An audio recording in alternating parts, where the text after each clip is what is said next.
especialmente en la Facultad de Ciencias Químicas, ¿no? Hoy, en esta ocasión, tenemos al doctor Roberto Leiva Ramos, quien es investigador y profesor en esta facultad y miembro del consejo académico del posgrado, ¿sí?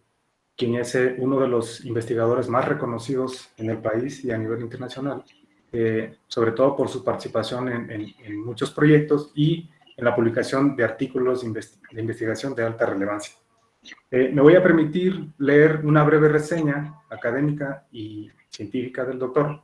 Sí, el doctor Roberto Leiva Ramos es investigador del Sistema Nacional de Investigadores, nivel 3 en el área de Ingeniería y Tecnología.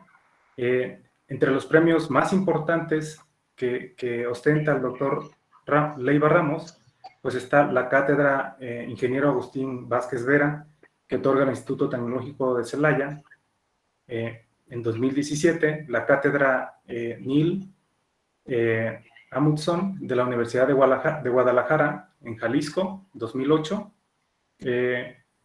También ostenta el premio de Distinguished Alumnum Award de la Ohio State University in College of Engineering en 2006. Es premio universitario a la investigación científica y tecnológica del año 2001 en la modalidad de investigación tecnológica como investigador consolidado de la Universidad Autónoma de San Luis Potosí. Sus áreas de investigación principalmente son en absorción de compuestos farmacéuticos sobre materiales naturales, ¿sí? Arcilla bentonita, carbonosos, carbón activado, fibra de carbón activado modificado, cerogeles de carbón activado y organoarcillas. Y también novedosos nanomateriales de carbono, como los nanotubos de carbono de pared sencilla, pared múltiple, grafito de alta área específica, óxidos de grafito reducido y óxidos de grafito dopado con nitrógeno. También otra de sus líneas de investigación es la eliminación de metales, principalmente los presentes en solución acuosa por medio de absorción sobre arcillas y zeolitas naturales, organoarcillas, organozeolitas y fibras de carbón activado y de bioabsorción sobre biomateriales residuales modificados con ácido cítrico.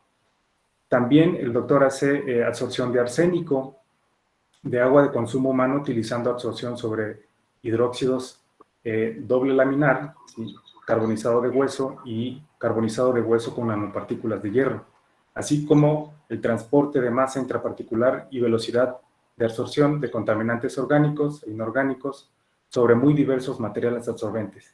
Y finalmente también el doctor trabaja en la descomposición de compuestos orgánicos en solución acuosa por medio de procesos fotoquímicos con radiación UV o solar y diversos procesos fotocatalíticos, tales como el H2O2, que es radiación, el fotón, fotocatálisis heterogénea, y sus producción científica principalmente tiene 14 tesis de doctorado, ¿sí?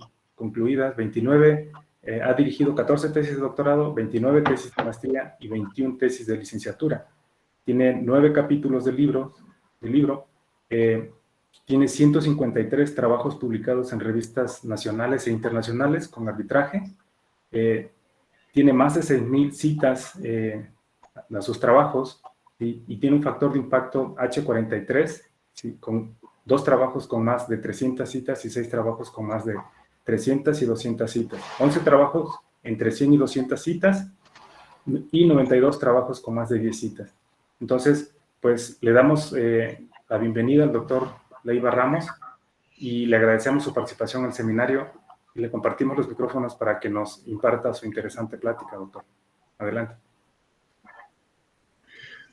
Oye, Eric, sí. No se te escuchaba bien. ¿A mí sí se me escucha bien? Sí, yo sí lo escucho bien, doctor. No sé si los demás escuchan bien. ¿Escuchan bien al doctor? Sí, está bien el audio, Eric. Sí. ¿Sí? Ok. Bueno, perfecto. Gracias. Adelante, doctor. Déjenme, pongo la pantalla completa en la presentación. Aquí está.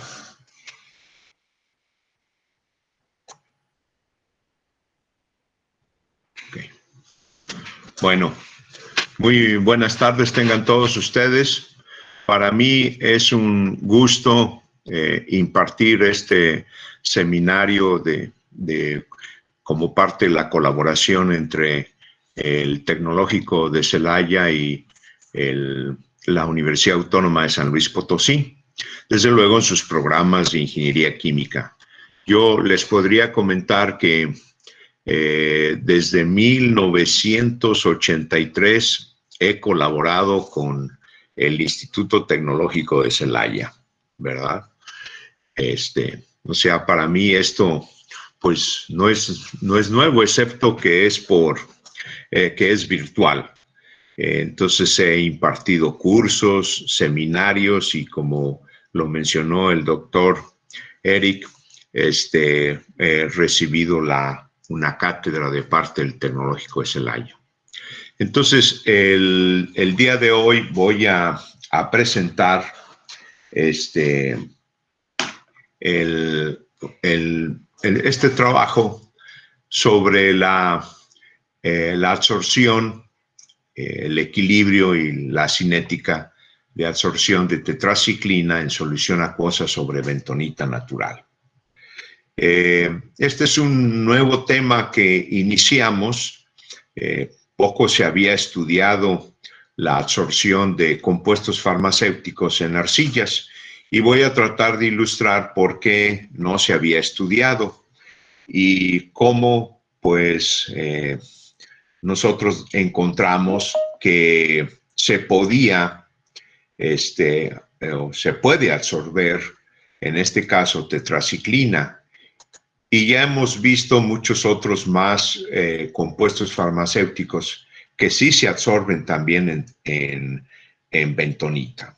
Bueno, entonces el contenido de mi presentación es el siguiente, ¿verdad? No se mueve.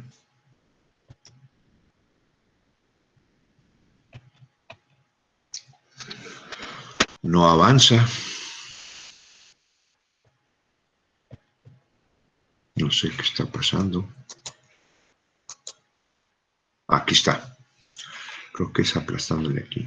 Entonces, el contenido de mi presentación tiene una introducción de la contaminación de compuestos farmacéuticos, los objetivos que definimos en este trabajo, una breve descripción de la metodología experimental y los resultados y su respectiva discusión y finalmente unas conclusiones. Bueno, entonces, la contaminación antropogénica del agua es un problema muy serio que requiere atención pues a nivel mundial. Entonces, la contaminación antropogénica debido a descargas industriales, uso de fertilizantes y otros compuestos en la producción agrícola y el uso de ciertas sustancias a nivel doméstico, ¿verdad? Están causando una serie contaminación del agua en todos los aspectos, desde el agua potable, del agua residual, el agua superficial en ríos y lagos. Los contaminantes se pueden clasificar en contaminantes inorgánicos y contaminantes orgánicos. Entre los contaminantes inorgánicos están los metales pesados y los contaminantes más serios son el cadmio y el plomo. Por otro lado, también tenemos aniones y ahí los contaminantes más importantes es el arseniato y aquí no pusimos también el fluoruro, que es un contaminante pues muy común aquí en el centro del país, el fluoruro, ¿verdad? Y por otro lado tenemos también los contaminantes orgánicos y en esos están lo que se conoce como los contaminantes emergentes. ¿Por qué se les conoce como contaminantes emergentes? Porque se conoce poco sobre sobre los efectos que pueden causar estos contaminantes. Y esto está atrayendo la atención de muchos grupos de investigación en todo el mundo. Dentro de estos contaminantes emergentes están los fármacos. Ya ven que el uso de los fármacos se ha incrementado en los últimos años. El problema de los fármacos es que cuando nosotros ingerimos un fármaco, solamente una parte del fármaco es usada por el cuerpo humano. El resto, entre un 70 a un 80%, pues es arrojado, ¿verdad? Ya sea en la orina o en las heces fecales al medio ambiente. Pero también tenemos los productos de cuidado personal, como diversos productos que se usan para lavar, pero también productos de belleza, que finalmente, después de que se usan, acaban en el caño y, ¿verdad? Y van a contaminar las fuentes de aguas superficiales. También agentes plastificantes, hormonas, pesticidas y surfactantes.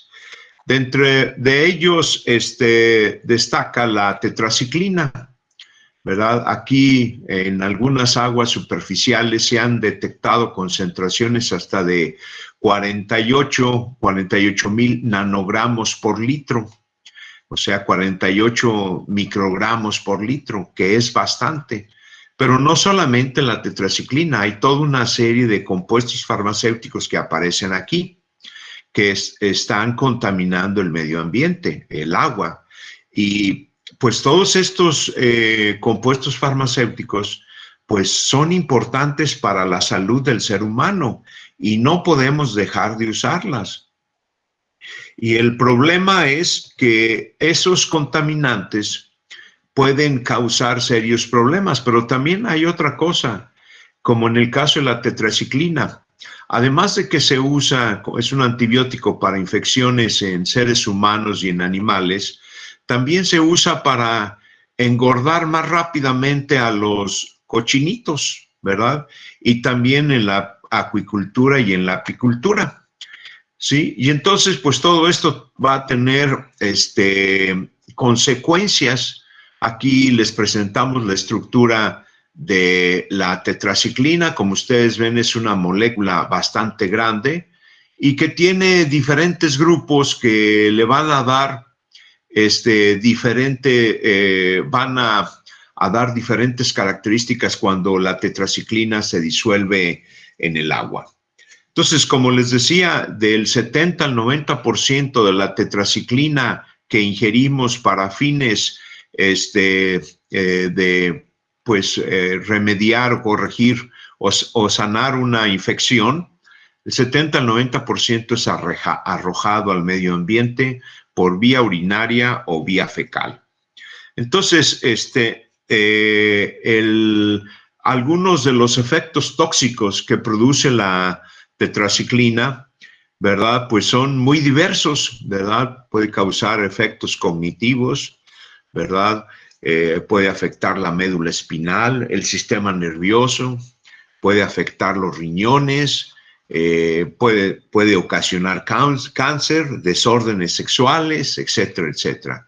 Pero también no solamente al ser humano, sino a la vida acuática, ¿verdad? Puede afectar el crecimiento, inhibir el crecimiento de especies acuáticas y vegetales, y también puede afectar, inhibiendo el crecimiento de cultivos, ¿verdad? En la agricultura. Entonces, todos estos efectos, pues, son serios y no solamente se dan en la tetraciclina, sino se dan también en otros compuestos farmacéuticos. Entonces, la tetraciclina, para nosotros analizar la capacidad de absorción, la absorción de la tetraciclina, necesitamos conocer su estructura química y al mismo tiempo también las especies que forman la tetraciclina al disolverse. Entonces, a pHs menores de 2, si ustedes se fijan aquí, la tetraciclina se encuentra en forma catiónica y es que el grupo amino que tenemos aquí, o este grupo de nitrogenado, puede aceptar un protón y al aceptar el protón queda cargado positivamente. Entonces eso ocurre principalmente a pHs alrededor de menor de 3. A pHs entre 2 y 7, por aquí así, vemos que la tetraciclina puede tener una carga positiva y una carga negativa. La carga positiva ya dijimos que es la aceptación del protón en el grupo amino, y la carga negativa es que aquí el OH cede el protón y entonces queda cargado negativamente. Esto se le conoce, como está cargado positivo y negativamente, como grupo suiteroiónico, ¿verdad? Pero también si seguimos aumentando el pH se puede formar una especie que es un poco más negativa, porque ahora aquí en este OH que tenemos aquí, se cede el protón y queda cargado negativamente. Si quiere, por decirlo así, estos dos estaban, entre comillas, balanceados y ahora sí tenemos una carga más negativa. Y si seguimos aumentando el pH, ya el protón, ya no se acepta aquí el protón porque se disminuye la concentración de protones en la solución al aumentar el pH, y entonces tenemos dos cargas negativas, o sea, ya es divalente la tetraciclina, ¿verdad? Aquí tenemos las condiciones, propiedades físico-químicas. Como ven ustedes, la solubilidad es bastante elevada, 331 miligramos por litro. Y aquí en las dimensiones, en particular la dimensión en Z, que es la más pequeña, si lo vemos como una placa, ¿verdad? Z es el espesor de la placa. Esa luego la vamos a usar para discutir algunos de los efectos que ocurren en la absorción. Bueno, los procesos de tratamiento de aguas, en las plantas de tratamiento de aguas residuales, ¿verdad?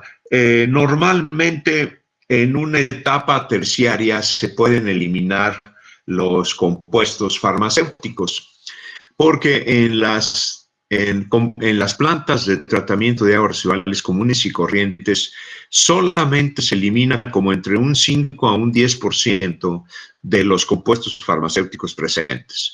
Porque, por ejemplo, el tratamiento biológico, es cierto, muchos compuestos orgánicos como el fenol, los compuestos fenólicos se descomponen en el tratamiento biológico, pero compuestos como la tetraciclina, la clorfenamina, el TMP, la trimetroprima, el diclofenaco, y eso son muy resistentes y no se descomponen. Solamente en el agua tratada finalmente sale como un 90%.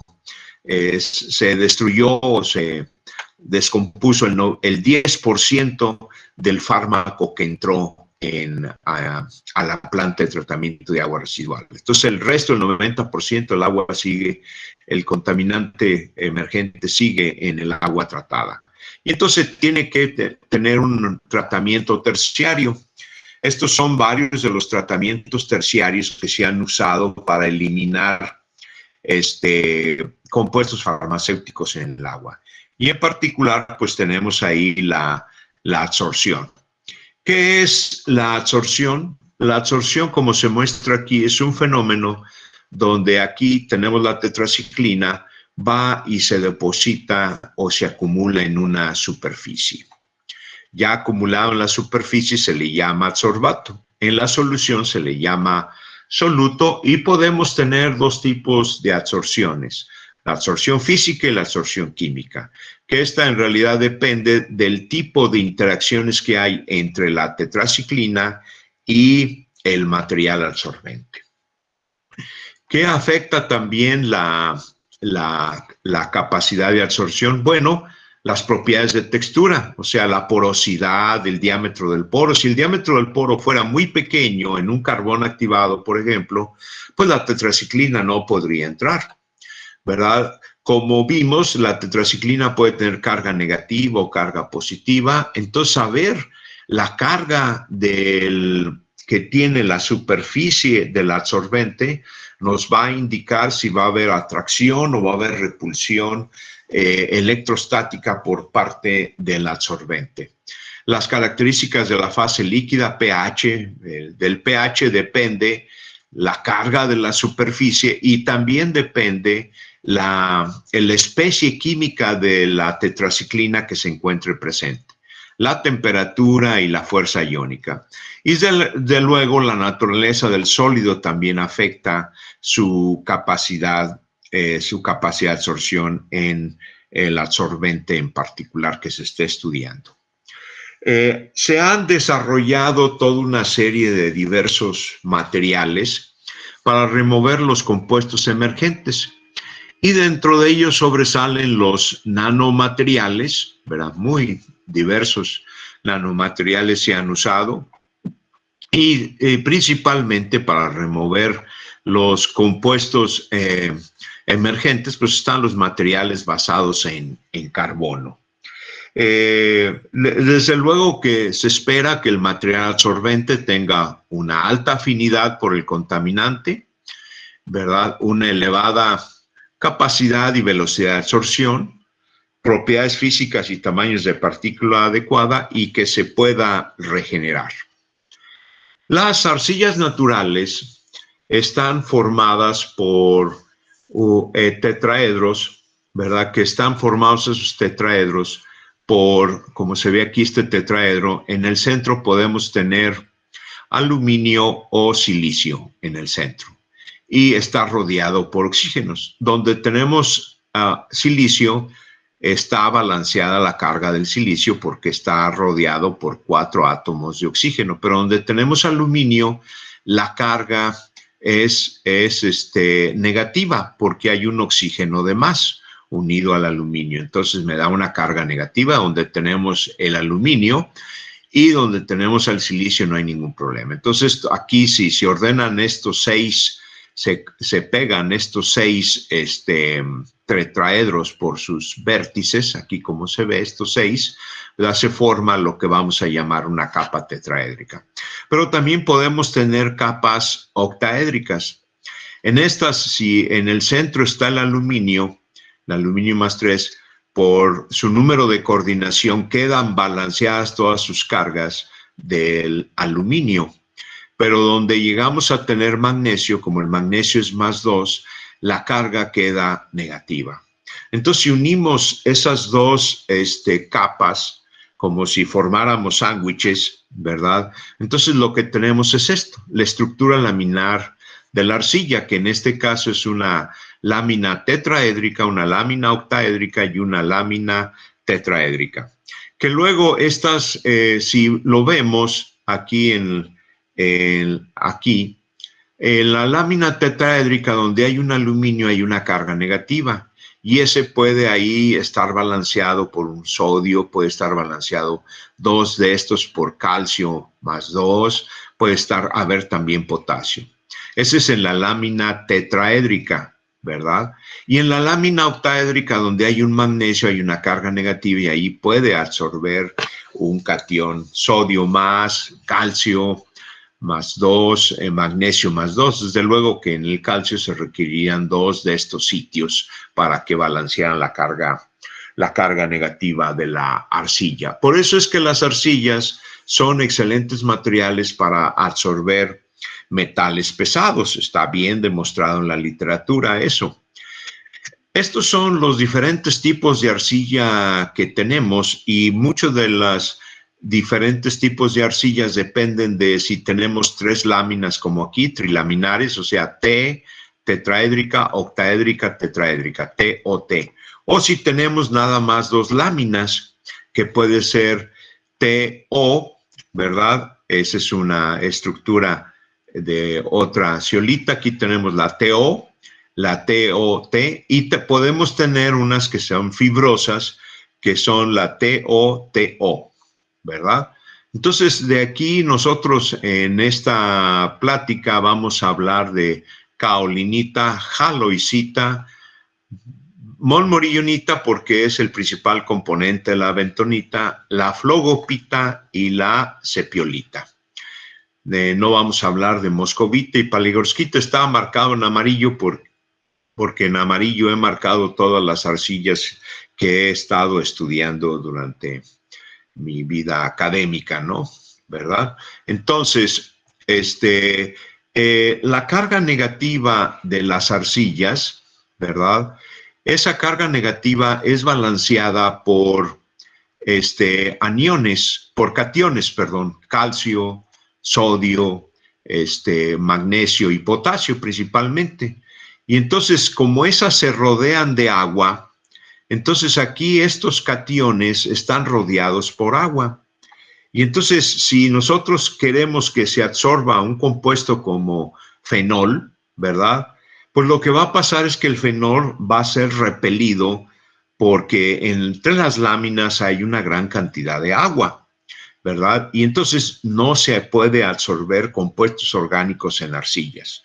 Eso era lo que se decía comúnmente. Hasta que nosotros hicimos este estudio, les vamos a mostrar que en el caso de la bentonita eso no es correcto, ¿verdad? Entonces no se podrían absorber los compuestos orgánicos.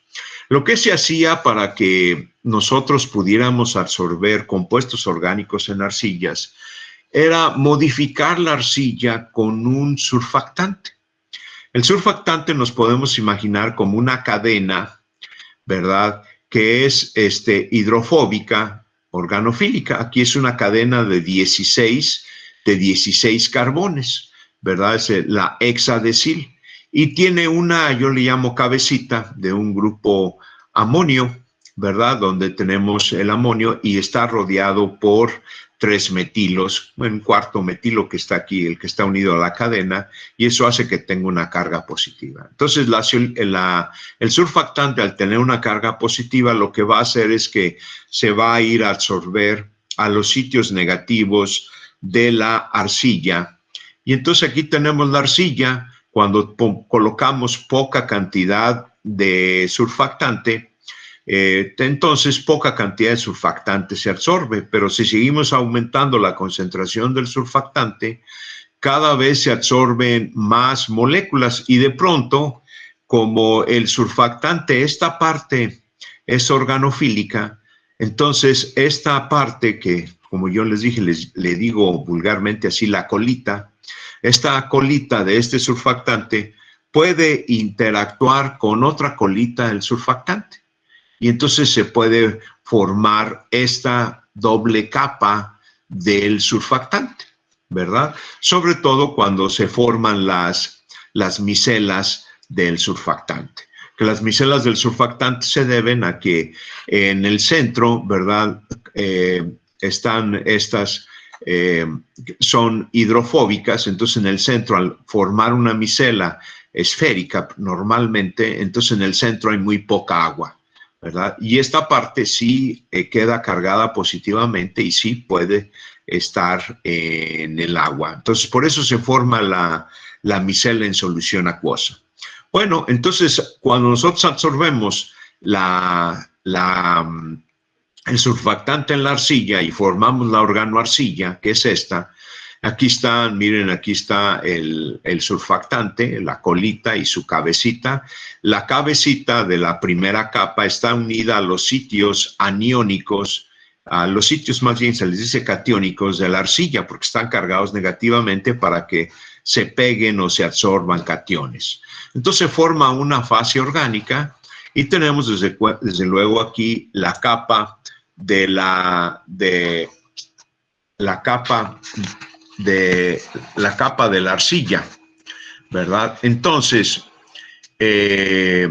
si ponemos esto en contacto con un compuesto orgánico, ¿verdad? Entonces el compuesto orgánico como el fenol se va a absorber o se va a acumular en la fase orgánica, porque esta es una fase orgánica y esa fase orgánica es como un solvente, por decirlo así. Entonces ahí se van a ir a absorber el 2,4-diclorofenoxiacético, ¿verdad? Que es un plaguicida, o se puede absorber fenol. Pero también este material tiene la flexibilidad de que puede absorber aniones, por ejemplo, bicromato, arseniato, con sitios cargados positivamente. Nosotros hemos publicado trabajos sobre la absorción de arseniato y bicromato sobre organoarcillas. Y por último, también se puede absorber cationes y aniones como plomo o cadmio. ¿Por qué? Porque hay sitios catiónicos en las láminas de arcilla que no fueron ocupados por las moléculas del surfactante, la cabecita del surfactante. Entonces, estos sitios catiónicos, ahí se puede absorber los aniones, los cationes.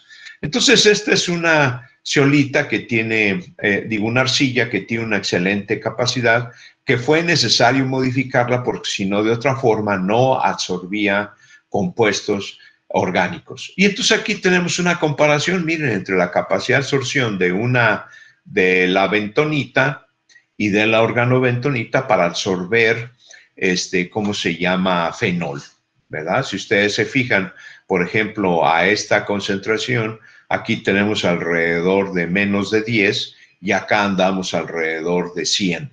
Es decir, que la capacidad de absorción se aumenta un poco más de 10 veces cuando la modificamos.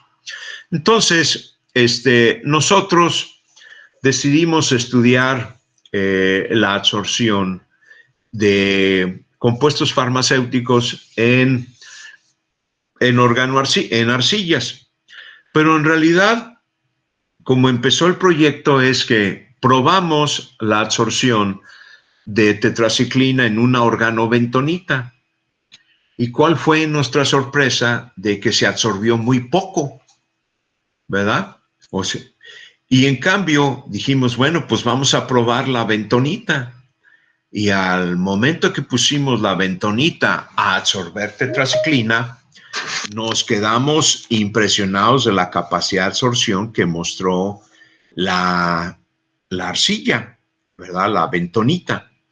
Entonces decidimos hacer un estudio investigando sepiolita, ¿verdad? Que es una arcilla fibrosa, una jaloicita, una kaolinita, una bentonita, también vermiculita, como lo voy a mostrar en un momento más, que son de diferente estructura. Una kaolinita es bilaminar, la bentonita es trilaminar, la sepiolita es, si ustedes se fijan, es T-O-O-T, ¿sí? Aquí se ven las cuatro láminas.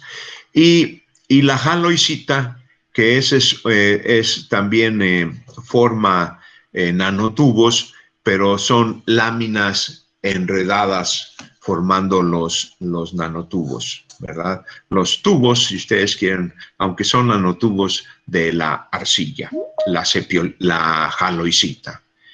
Y entonces, la arcilla natural que nosotros usamos, todas las arcillas las caracterizamos. Aquí solamente muestro por nuestro interés a la bentonita, ¿verdad? Aquí está la lámina tetraédrica, la octaédrica y la tetraédrica, y el espacio que hay entre las láminas que se le llama espacio interlaminar, aquí así.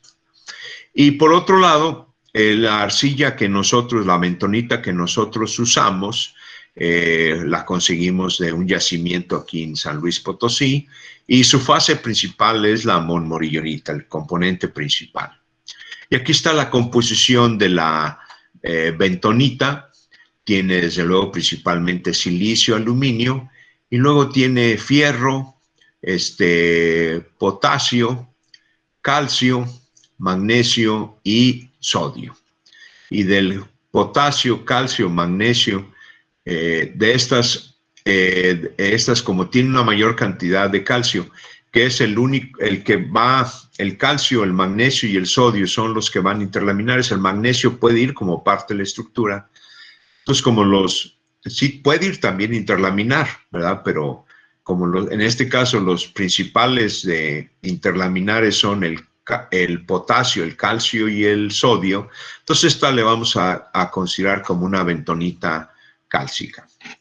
Las propiedades de las fisicoquímicas de la bentonita, ¿verdad? Que tiene, pues tiene una área específica importante, tiene puede hacer intercambio catiónico, o sea, tiene propiedades para intercambiar cationes como metálicos. Se puede hidratar y al hidratarse se expande, ¿verdad? Y es hidrofílica, ¿verdad? O sea, le gusta el agua. Ya ven que se mete el agua ahí entre las láminas.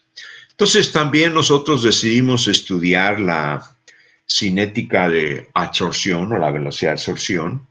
Y desde luego que nosotros consideramos el transporte externo de masa desde la solución hasta la superficie de la arcilla. Y luego ya dentro de los poros, que podía ocurrir difusión en el volumen del poro o difusión superficial. Y por último, la absorción en los sitios activos, la velocidad de absorción, que esta la supusimos normalmente, se supone normalmente como instantánea.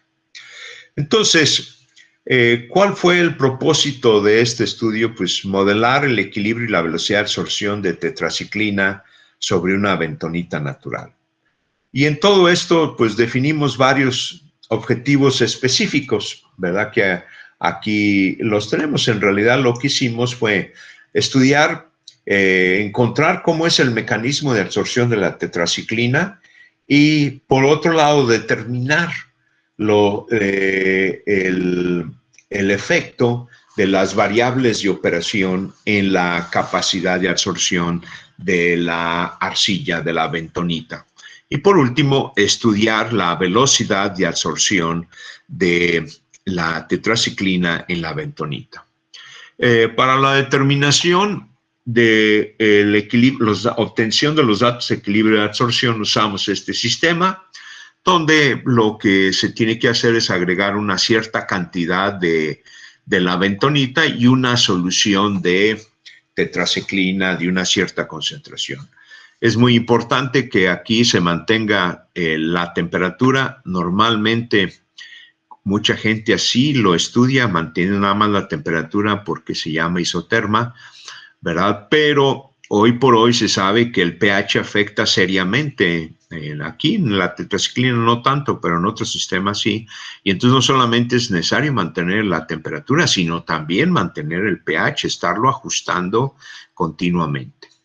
Y aquí están las diferentes isotermas que se pueden usar para representar los datos del equilibrio de absorción. ¿Y qué técnicas usamos de caracterización? Fisicalización de nitrógeno, difracción de rayos X y también espectroscopía de infrarrojo, ¿verdad? En el caso del modelamiento de la velocidad de absorción, los datos de velocidad de absorción se obtuvieron en un reactor, en un absorbedor que tiene abajo tiene una membrana permeable, ¿verdad? Y aquí se ponen, como son partículas muy finas, ¿verdad? Aquí se ponen en contacto con la solución y esas partículas están siendo muy bien mezcladas por el agitador. Y en un cierto momento se aplica vacío o alguna forma, se extrae la muestra, ¿verdad? El remanente de la muestra se recircula y se regresa a la solución y la muestra se toma, una parte de la muestra se guarda en un tubo de ensayo, ¿verdad?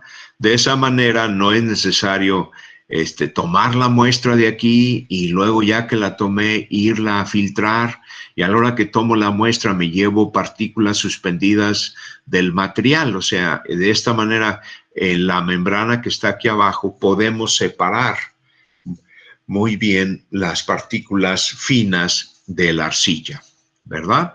Entonces aquí fue donde obtuvimos los datos experimentales de concentración contra tiempo. Y tenemos desde luego un modelo difusional. Primero es el balance de masa en la solución acuosa, ¿verdad?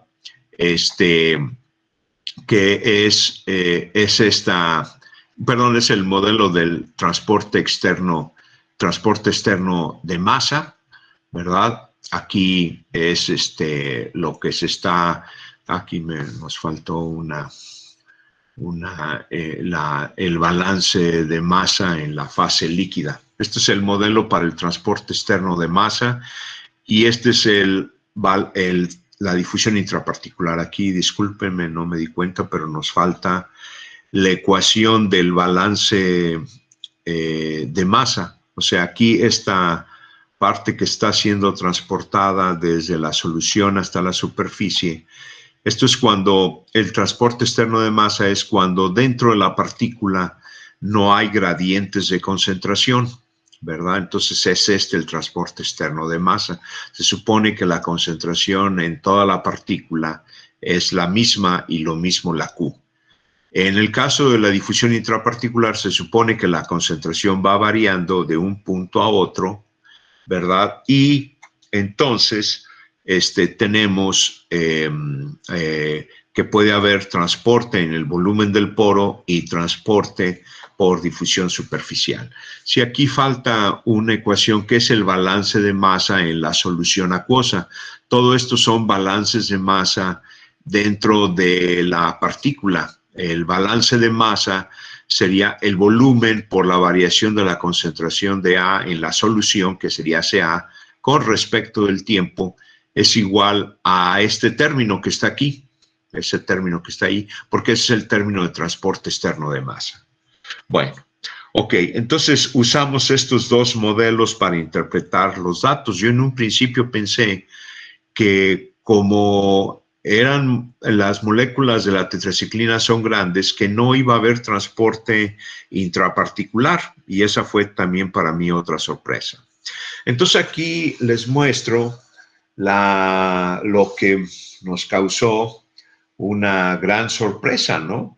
Si vemos, pues las arcillas, sepiolita, jaloicita, vermiculita, aquí hay un error, debería ser Y, vermiculita, kaolinita y flogopita, estas arcillas se absorben muy poco, es una capacidad de absorción muy baja. La tetraciclina en carbón activado tenemos capacidades de absorción de 300 hasta 500 miligramos por gramo. Sin embargo, la bentonita, miren la capacidad de absorción que logramos, alrededor o cerca de 300 miligramos por gramo, que comparando la capacidad de absorción de la bentonita con la sepiolita, se ve que la bentonita es 5 veces más grande.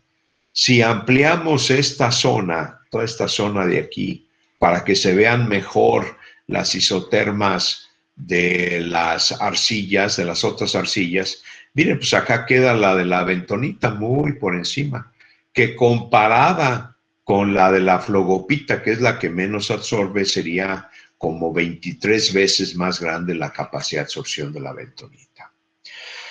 Y la capacidad de absorción de la organobentonita queda por aquí así, intermedio, baja, queda baja también, no es muy alta. Y por esa razón fue que, pues en un momento así dijimos, pues vamos probando la bentonita y nos dio esto. Al darnos eso fue cuando decidimos, vamos a probar otras arcillas para ver si es nada más el caso de la bentonita. Entonces, ¿por qué en la bentonita se dio esa capacidad de absorción? Pues esencialmente se debe a la estructura de la arcilla, ¿verdad? Entonces, en la bentonita es posible que las láminas se hinchen, que se meta agua o otros compuestos dentro de las láminas, mientras que en la vermiculita, en la sepiolita y en la flogopita eso no puede ocurrir. Y entonces, esa es la razón por la cual en la bentonita tenemos una mayor capacidad de absorción que en la vermiculita y en la flogopita. Para demostrar esto hicimos todo un estudio de los diferentes efectos. Aquí tenemos el efecto del pH. Como ustedes pueden ver, a pH de 13 tiene la máxima capacidad de absorción y va disminuyendo la capacidad de absorción. No mucho, pero sí disminuye a la mitad aproximadamente, un poquito menos de la mitad. Entonces, ¿por qué hay esa disminución del pH? Por la sencilla razón de que, por un lado, la superficie de la arcilla, de la bentonita, está cargada negativamente, miren.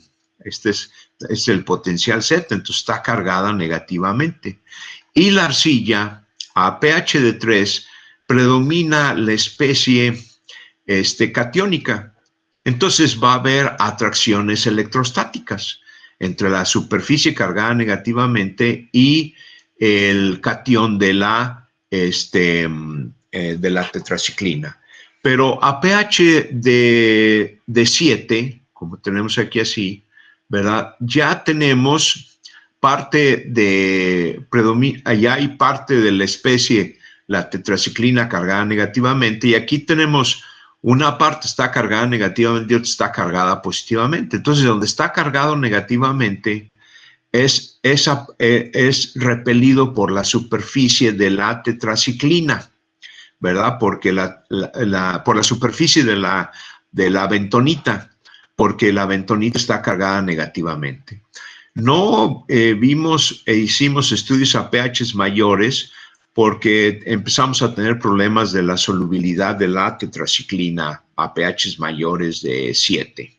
Bueno, también estudiamos el efecto de la fuerza iónica y nos corroboró que cuando hay efecto de la fuerza iónica, que la fuerza iónica disminuye, al aumentar la fuerza iónica disminuye la capacidad de absorción, quiere decir que tenemos efectos, ¿cómo se llama? Que sí tenemos efectos de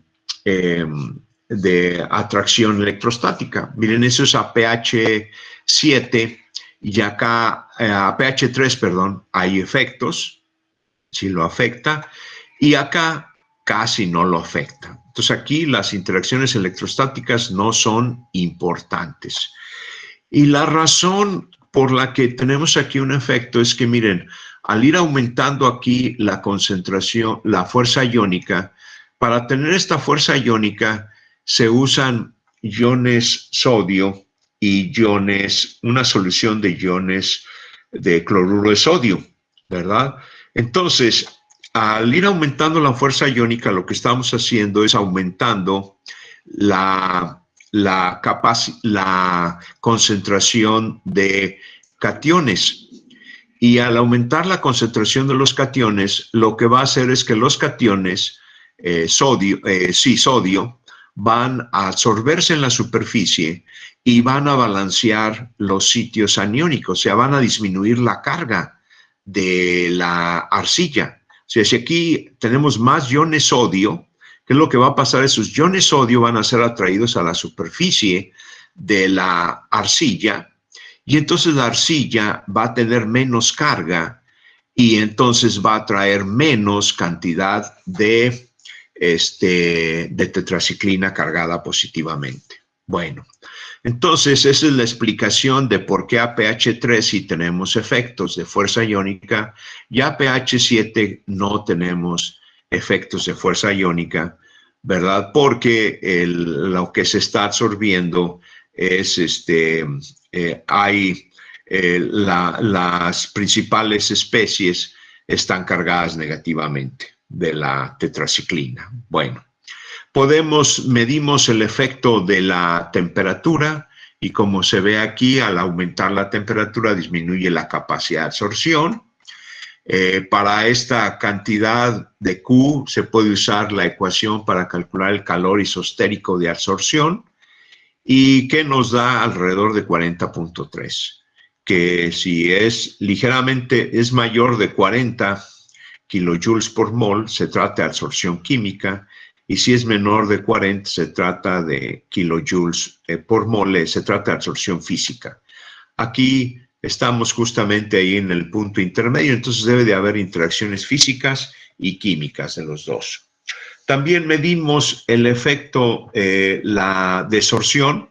Esta parte me la voy a brincar nada más, pero sí se puede desorber, sobre todo a pH de 7, ¿verdad? Entonces, y se logra, bueno, lo menciono rápidamente, pH de 7 se puede lograr que se desorba hasta el 100% de la cantidad en el equilibrio, ¿verdad? Entonces sí se puede desorber.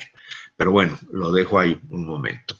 Para explicar el mecanismo de absorción, ¿verdad? Medimos el potencial, el potencial Z de la arcilla, pero saturado con ciertas cantidades de tetraciclina. Entonces, a medida que aumentamos la concentración de la tetraciclina, la carga de la arcilla se fue haciendo menos negativa hasta que se hizo levemente positiva. Aquí así, miren. Entonces, esto nos demostraba que la tetraciclina, que está cargada negativamente a pH de 3, se está absorbiendo por atracción electrostática. Y si medimos la cantidad, la masa de tetraciclina absorbida contra el cambio de potencial Z, miren, aquí va aumentando. Este cambio del potencial Z es entre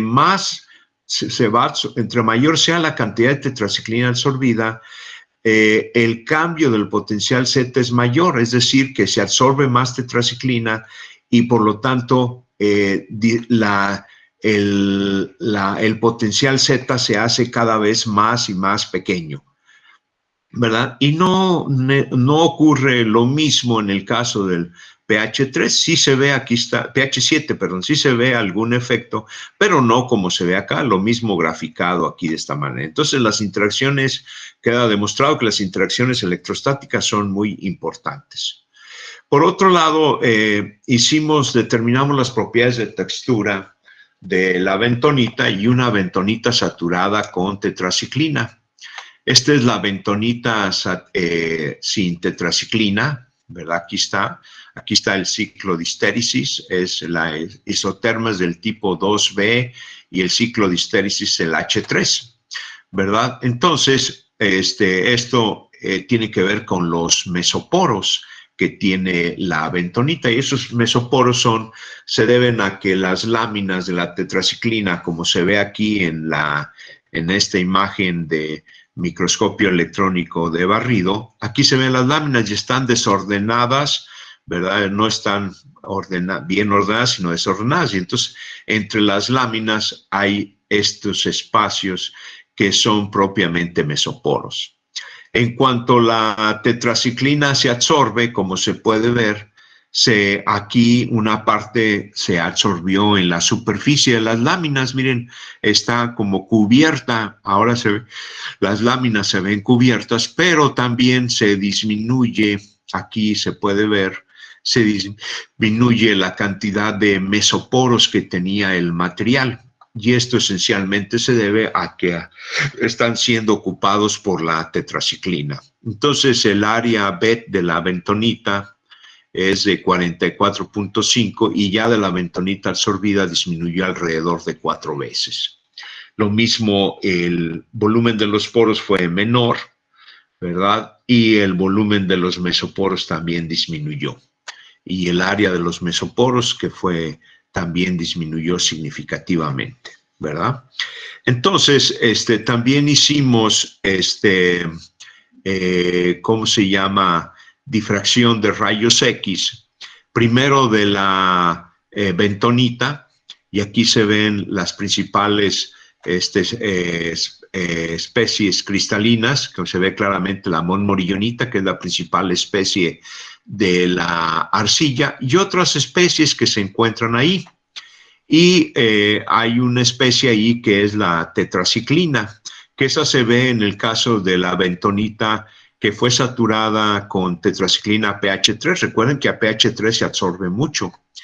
Y entonces lo que se ve aquí es un desplazamiento del espacio basal, ¿verdad? El 001.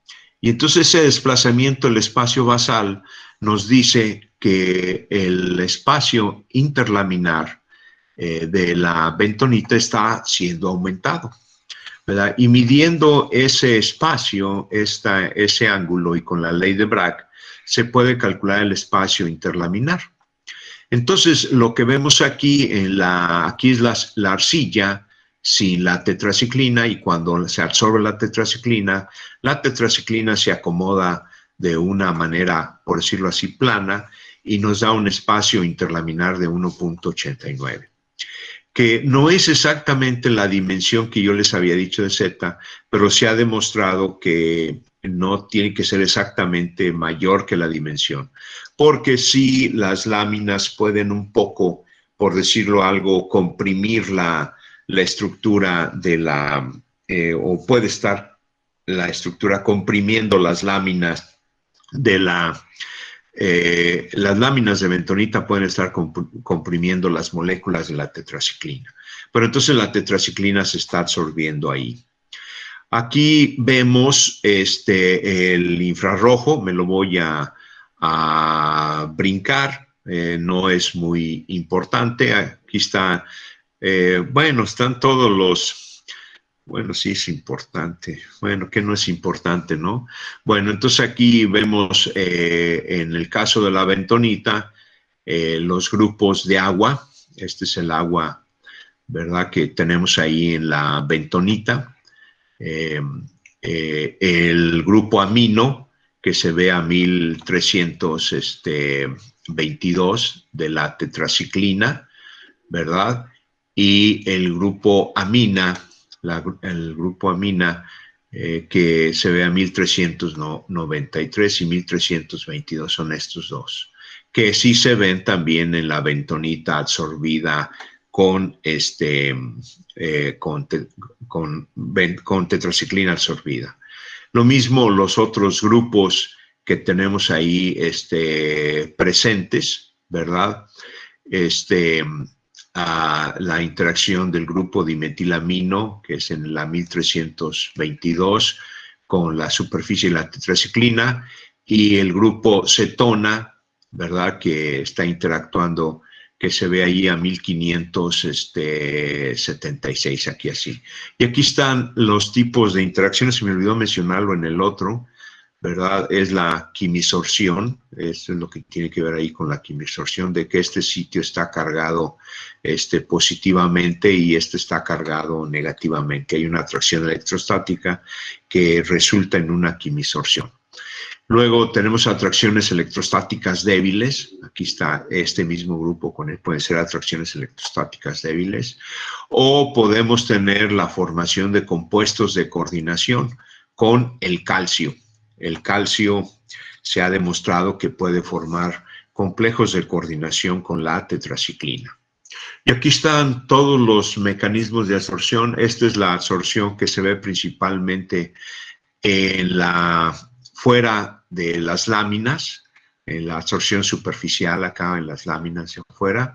Y aquí se ve la quimisorción, donde puede haber enlaces químicos, y aquí está la quimisorción, ¿verdad? Por la especie del calcio, ¿verdad? Formando ese complejo, ¿verdad? Y aquí tenemos, por otro lado, es en la absorción interlaminar, ¿verdad? Aquí tenemos una interacción débil de este grupo amino de la tetraciclina con un sitio cargado negativamente de la bentonita, ¿verdad? Y aquí tenemos enlaces hidrógeno, ¿verdad? Que se dan ahí formando lo que ya dijimos, un complejo de coordinación. Bueno, hicimos también los estudios cinéticos. Aquí está todos los estudios cinéticos que hicimos. Déjenme pasar a describirlo.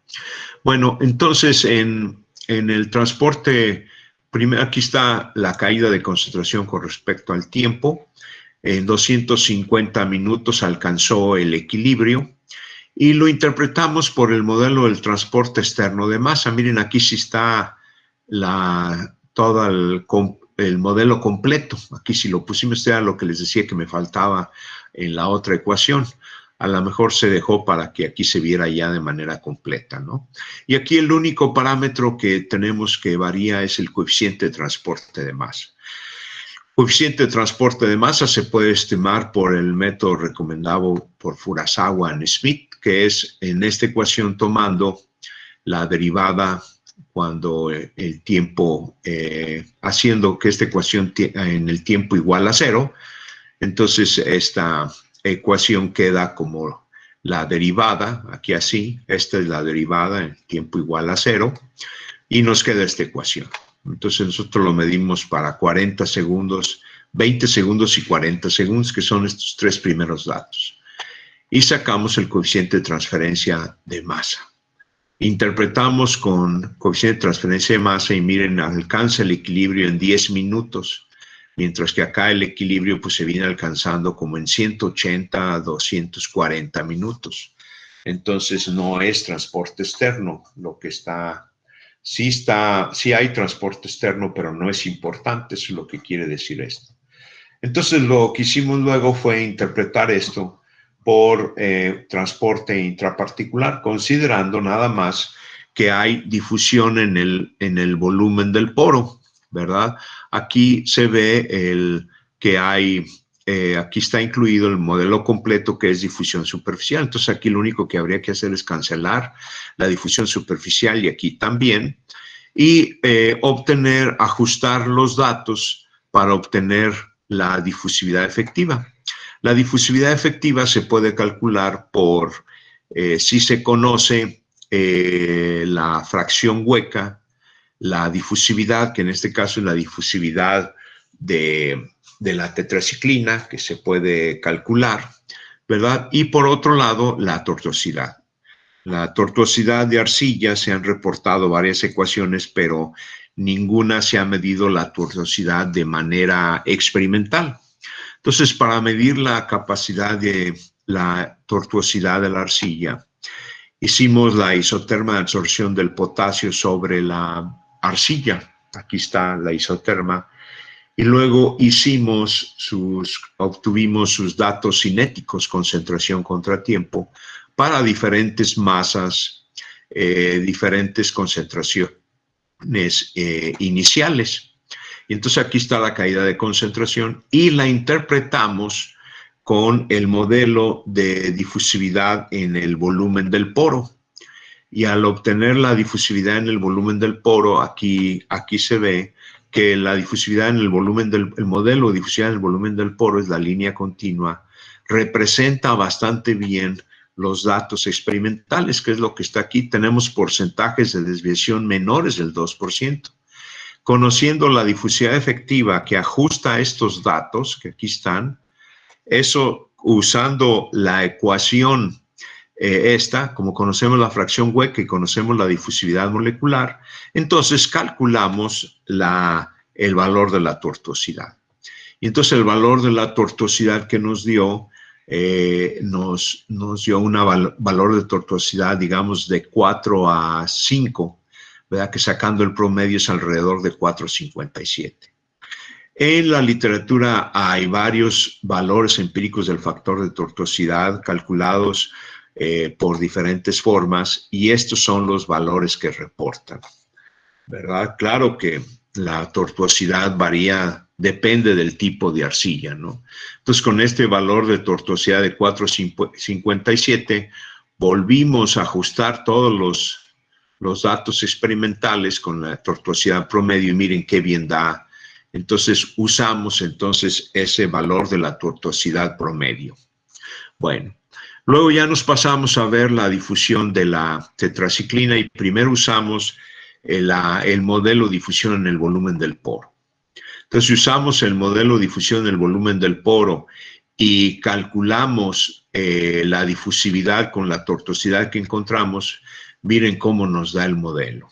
No ajusta, es mucho más lento. La difusión es mucho más rápida. Si quisiéramos que el volumen del poro interpretara esos datos, tendríamos que aumentar la difusividad disminuyendo la tortuosidad, y entonces sí lograríamos ajustar los datos. Pero una tortuosidad menor de 1 no es físicamente probable en una arcilla. Entonces, esto querría decir que si acá nos queda con esta difusividad y esta tortuosidad que fueron medidas experimentalmente, entonces tenemos otro fenómeno que es, en este caso, la difusión superficial. Si interpretamos los datos con el modelo nada más considerando la difusión superficial, miren, aquí está la interpretación de los datos y nos da un porcentaje de desviación del 3,2%, ¿verdad? Que es bastante bien. Si usamos aquí está otro caso, ¿verdad? Nos da 2,38, ¿sí?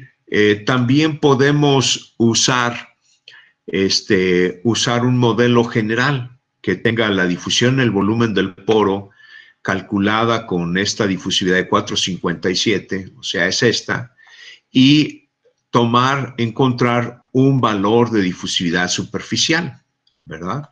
Entonces, si ajustamos los datos con ese modelo, nos da bastante bien el modelo de difusión en el volumen del poro y difusión superficial. Mientras que del modelo de difusión en el volumen del poro, miren, nos queda por acá arriba y no predice la ecuación. Entonces, aquí están varios casos. Estudiamos también el efecto del transporte externo de masa. Aquí está el valor de KL. Como se puede ver, el efecto del transporte externo de masa no es importante.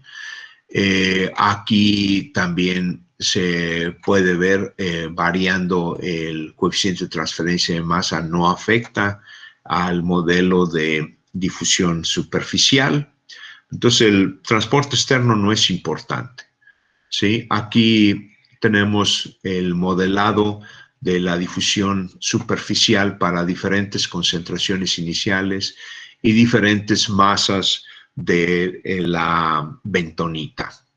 Y se vio que la difusión superficial varía con la cantidad absorbida en el equilibrio por una ecuación recomendada por Sudo y colaboradores. Y aquí están los datos. Y por último, calculamos un término que es importante para saber cuál es la contribución de la difusión superficial con respecto a la difusión global, o bien a la difusión debida tanto a la difusión superficial como a la difusión en el volumen del poro. Y aquí se puede ver que la difusión, el volumen, la difusión superficial, aquí está la difusión superficial dividida entre la difusión intraparticular, que incluye las dos, superficial y volumétrica, se puede ver que en general es mayor del 70%. Es decir, que la difusividad superficial controla el proceso de difusión de los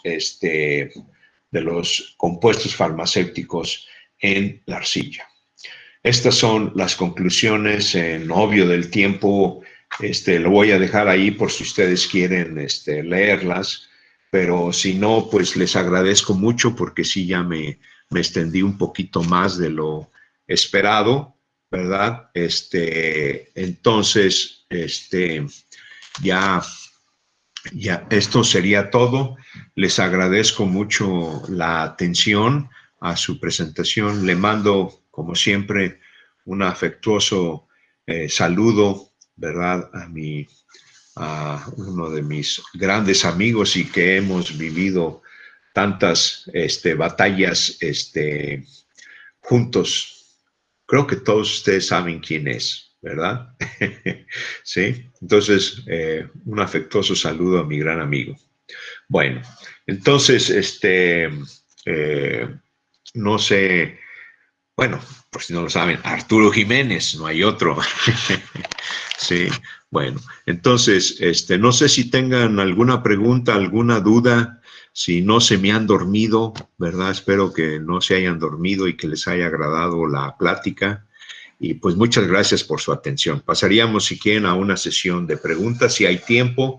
Si no, pues mándenmelas y yo se las contesto con mucho gusto, dependiendo de qué diga el moderador de la sesión. Sí, tenemos tiempo para algunas preguntas. Ok. Pueden levantar su mano ahí en la aplicación. Adelante, doctor Arturo Jiménez. Gracias. Gracias, Roberto, por este saludo especial. Ya, obvia decir parte de esas peripecias que hablabas, ¿no? Pero bueno, aquí estamos al pie del cañón. Muchas gracias. Felicidades por tu trabajo, por tu presentación.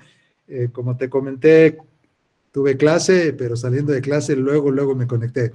De lo que alcancé a ver, Roberto, debo decirte que hay sospechosismo porque tus datos están demasiado buenos. Está demasiado bien lo que presentas ahí, datos experimentales y el modelo ahí pasando por encima. No, Roberto, algo está mal. Confiesa. No, felicitaciones, es increíble, es un gran ejemplo que creo que puede servir para ilustrar cuando los experimentos, número uno, se hacen bien y número dos, hay una teoría que está atrás de ellos, lo Claro. bonito que pueden resultar y valiosos que pueden resultar. Entonces, pues es el comentario que te quiero hacer. Gracias, Roberto, y felicidades. Mira, muchas gracias por tu comentario, pero en la última plática, en la última diapositiva está quien verdaderamente obtuvo los datos, el maestro Uciel Ortiz Ramos, ¿verdad? Que es un excelente alumno de doctorado. Él obtuvo todos los datos, ¿verdad? Ya ves que, como decía mi asesor, dice, el prestigio de un investigador se debe a el trabajo que hacen los alumnos, ¿verdad? Así es. Bueno, y muchas gracias. Totalmente de acuerdo, Roberto, ¿verdad? totalmente de acuerdo. Y aquí entonces dile a tu alumno que hay sospechosismo en sus datos, ¿ok? Bueno, felicidades, gracias. Muchas gracias, Arturo. Saludos a tu esposa, ¿eh? Gracias, Roberto, de su parte. Muchas gracias, doctor Arturo. ¿Alguien más que tenga alguna pregunta?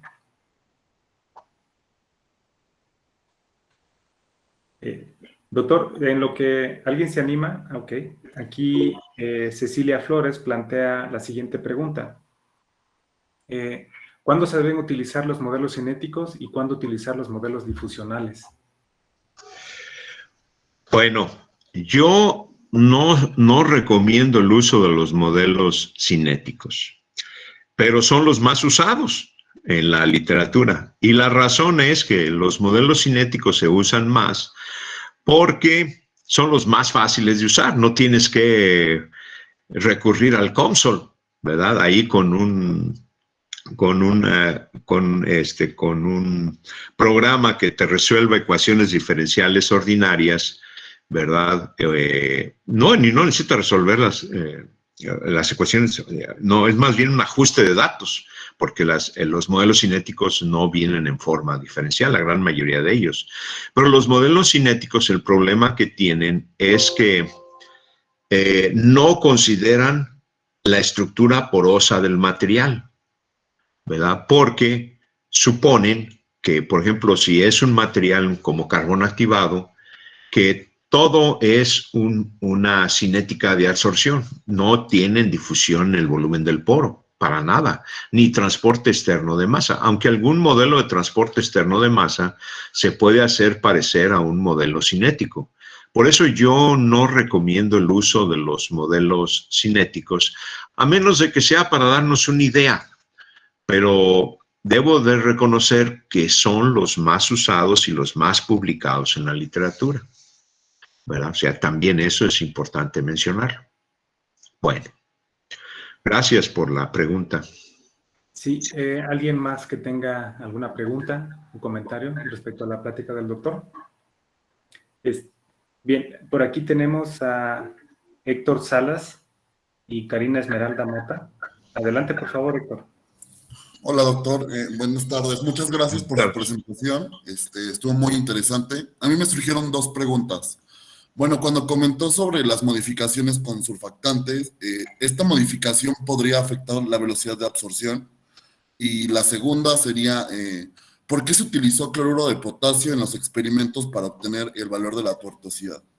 Bueno, en el caso de cuando formas la organobentonita, sí afecta la difusión y hemos estudiado, y me recuerdo ahorita muy bien, con el doctor Raúl Ocampo, uno de sus temas de tesis de doctorado, un trabajo muy bien citado, es precisamente absorción en organobentonita. O sea, sí la afecta porque al ponerle la capa tiene un efecto sobre la bentonita, ¿verdad? Entonces, y sí se ha estudiado, ¿verdad? También hay otros trabajos. Si te interesa, mándame un correo, un mensaje electrónico y te puedo mandar un capítulo del libro que recientemente publicamos sobre organoarcillas, ¿verdad? Fundamentos, fundamentos y aplicaciones de las organoarcillas. Ahora, el tema de por qué usamos el potasio para medir la tortuosidad. Usamos el potasio para medir la tortuosidad porque requeríamos de un compuesto que se absorbiera muy poco en la arcilla, de tal manera que la contribución principal de la difusión fuera nada más difusión en el volumen del poro, ¿sí? Pero hay que hacer una aclaración. El problema fundamental aquí está en que la molécula de la tetraciclina y la molécula del potasio son muy diferentes, ¿verdad? Entonces, estamos actualmente buscando, y creo que ya encontramos, un compuesto farmacéutico que se absorba muy poco en la bentonita, donde podamos con un compuesto farmacéutico, que es una molécula también grande, tener un mejor estimado de la tortuosidad, ¿verdad? Usamos este potasio porque el potasio, el catión potasio y otros cationes se han usado en carbones activados, ¿verdad? Ahí existe la información y ahí se presenta también una baja capacidad de absorción, de tal forma que la contribución, si la hubiera, de difusión superficial es muy baja porque la cantidad de moléculas absorbidas es muy pequeña. Por eso fue que se usó el bromuro, o más bien pues el potasio, ¿verdad?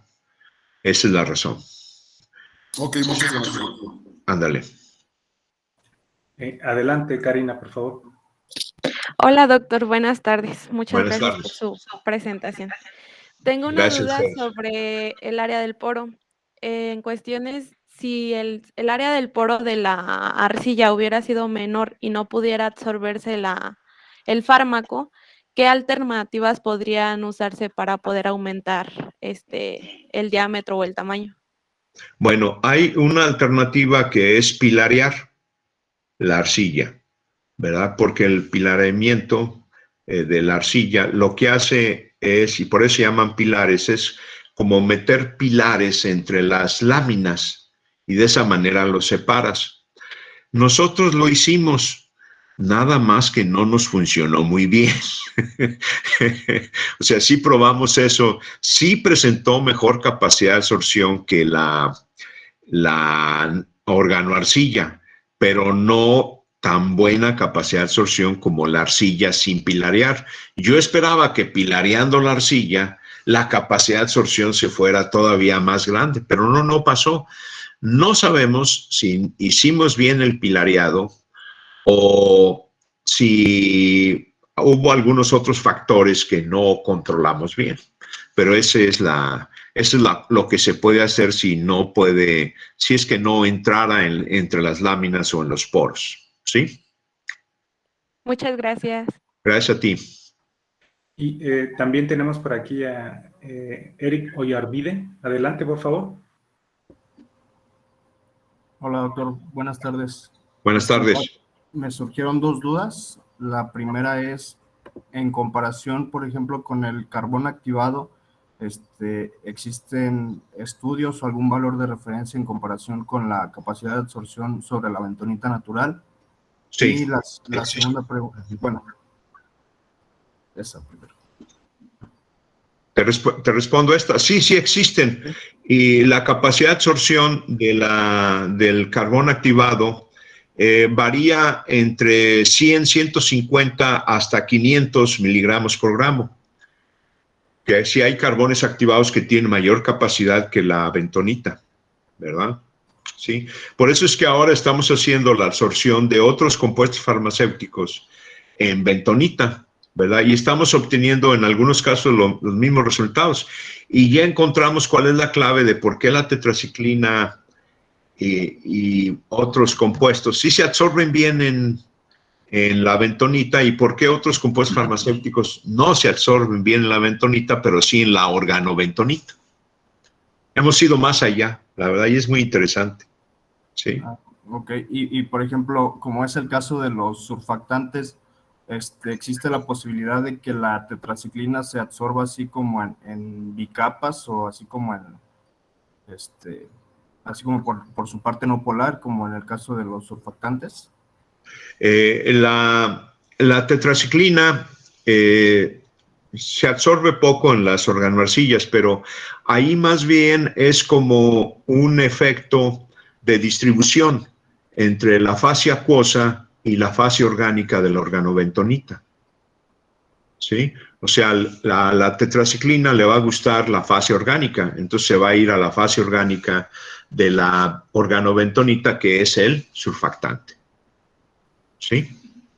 Ok, gracias. Gracias a ti. Muy bien, pues muchas gracias, doctor. Yo Muchas solo gracias a todos ustedes. tengo una duda que tiene que ver más con transporte de masa intrapartícula. Sí, Hablaba sobre que se forman especies de capas, ¿no? Como sándwiches. sí, Entonces, y que ahí estaban como las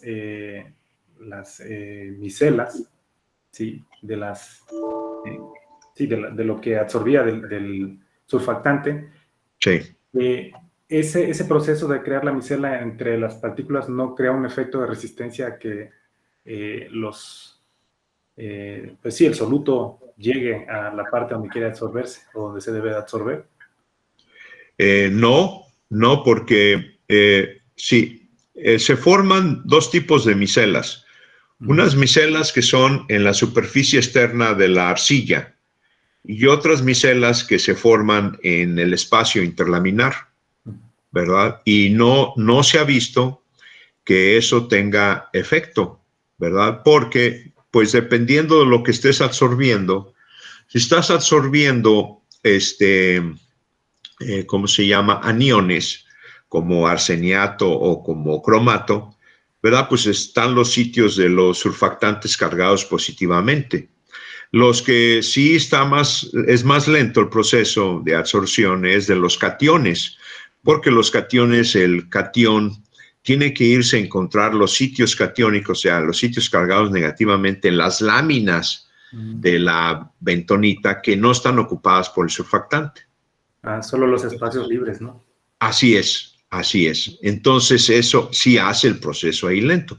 No se recomienda, nada más que luego ocurren ciertas cosas que luego no espera uno, ¿no? Nosotros hicimos un estudio donde medimos ya está publicado, donde medimos la capacidad de absorción de el sulfametaxosol y el TMP en organobentonita, ¿verdad? Y entonces, ya después de que hicimos la absorción, medimos también la capacidad de absorción de la organobentonita saturada con el compuesto farmacéutico para absorber cadmio. Y nos encontramos que la presencia del farmacéutico en la organoarcilla incrementaba drásticamente la capacidad de absorción, pero muchísimo. ¿Sí? Y lo que pasa es que el catión se estaba absorbiendo en los anillos aromáticos del surfactante por interacciones que se les conoce como picatión. Y entonces encontramos, esto ya fue publicado, encontramos que la organoarcilla saturada con el compuesto farmacéutico puede reusarse para remover cationes y funciona mucho mejor. Bastante Por todas estas interacciones. Entender estas interacciones nos ha llevado mucho tiempo, ¿eh? No crean que ha sido fácil, ¿verdad? Pero ha sido muy interesante, pues, cómo hemos llegado hasta este punto, ¿no? ¿Verdad? Pues muy bien. Pues muchas gracias, doctor. Muchas gracias a ti, Eric.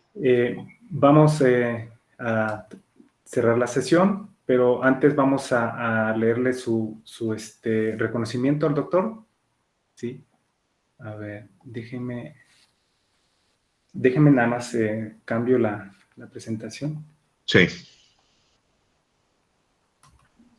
Sí, bien, pues el Instituto Tecnológico de Celaya, sí, en particular el Departamento de Ingeniería Química, la Universidad Autónoma de San Luis Potosí y la Facultad de Ciencias Químicas, a través de sus programas de posgrado, y posgrado en Ciencias e Ingeniería Química, pues otorgan el presente reconocimiento al doctor Roberto Leiva Ramos por su valiosa participación con la conferencia Modelado del Equilibrio y Cinética de Absorción de Tetraciclina en solución acuosa sobre bentonita natural, la cual se llevó a cabo pues, en el marco del seminario conjunto de colaboración entre ambos programas.